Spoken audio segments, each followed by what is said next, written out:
যে চৌধুরী আব্দুল আল মামুনের এই কেসটি আমি পরিচালনা করি নাই এবং সেটা আমি দেখি নাই এখন পর্যন্ত। সেটা যদি দেখে কোনো অনিয়ম হয়ে থাকে এবং সেখানে যদি আইনগতভাবে কোনো পদক্ষেপ নেওয়ার বিষয় থাকে আমরা নিব।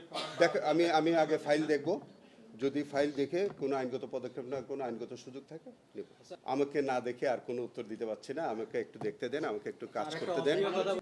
দেখেন এইগুলো একেবারেই আমার মনে হয় এইসব প্রশ্ন আমি নিচ্ছি না, কারণ এইগুলো নিয়ে আমি এখন মোটেও কোনো কনসার্ন না। এখানে 16 জন প্রসিকিউটর আছেন, তারা কাজ করতেছেন। এখানে কারা থাকবেন কারা থাকবেন না এটা চিফ প্রসিকিউটরের কোনো এখতিয়ার না, এটা সরকারের এখতিয়ার। সরকার আমাকেও অ্যাপয়েন্টমেন্ট দিয়েছে, অন্যান্য প্রসিকিউটরদেরকে অ্যাপয়েন্টমেন্ট দিয়েছে। সো এটা absolutely authority of the government. Stay সেফের ডাবল লেয়ার প্রোটেকশনই পিরিয়ডের হেভি ফ্লোর দিনগুলোতে আমাকে রাখে নিরাপদে। Stay safe. আমি এক কথাই বলে দেই, এই বিষয়ে বারবার একই প্রশ্ন করে লাভ নাই, কারণ আমি একটা কথাই বলছি যে আমি এখানে নতুন দায়িত্ব নিয়েছি।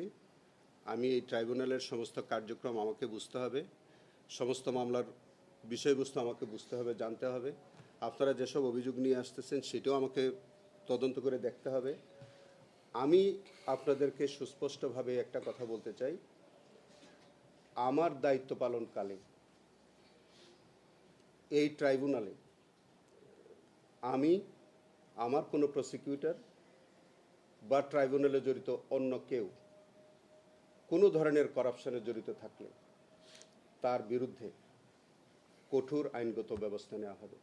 আমরা প্রমাণ করে দেব যে এই ট্রাইব্যুনাল সম্পূর্ণরূপে করাপশন ফ্রি একটি ট্রাইব্যুনাল হিসেবে আন্তর্জাতিক মানের যে বিচার, সেই মানের একটি বিচার এখানে অনুষ্ঠিত হবে। এখানে বিচারের বাইরে অন্য কোনো আলোচনা আমরা প্রশ্রয় দেব না।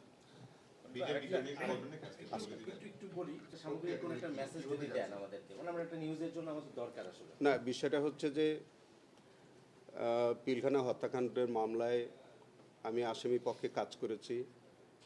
আপনারা জানেন যে এই ঘটনায় 2টা মামলা হয়েছিল। একটা হত্যা মামলা, যেটা এখন বিচার শেষ হয়ে হাইকোর্ট ডিভিশনে হিয়ারিং হওয়ার পরে এখন অ্যাপিলেট ডিভিশনে একটা পার্ট শুনানির অপেক্ষায় আছে, এটা কার্যতালিকায় আছে। আর বিস্ফোরক দ্রব্য আইনের মামলাটা, এটা বিচারিক আদালতে বিচার চলছে। ইতিমধ্যে 300-র বেশি আসামির জামিন হয়েছে। আমরা প্রত্যাশা করছি যে আরও যারা জামিন পাওয়ার মতো এরকম তাদেরও হয়তো জামিন হবে। আমি এখন যেহেতু একটা নতুন দায়িত্বে এসেছি, সাধারণভাবে আমার একটা প্রত্যাশা থাকবে যে প্রায় 16 বছর যাবৎ এই মানুষগুলো আসলে জেল হাজতে আছে। অনেকটা বলা যায় এটা অনেকটা বিনা বিচারে আছে।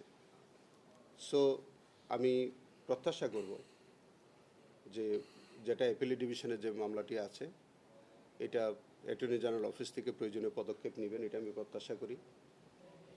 আর যে মামলাটি নিম্ন আদালতে বিচারাধীন আছে, সেটাও ওখানে যারা প্রসিকিউশনে কাজ করছেন তাদেরকে আমি অনুরোধ জানাবো যে এইটি খুব দ্রুত নিষ্পত্তির একটা ব্যবস্থা নেবেন। আর যারা জামিন পাওয়ার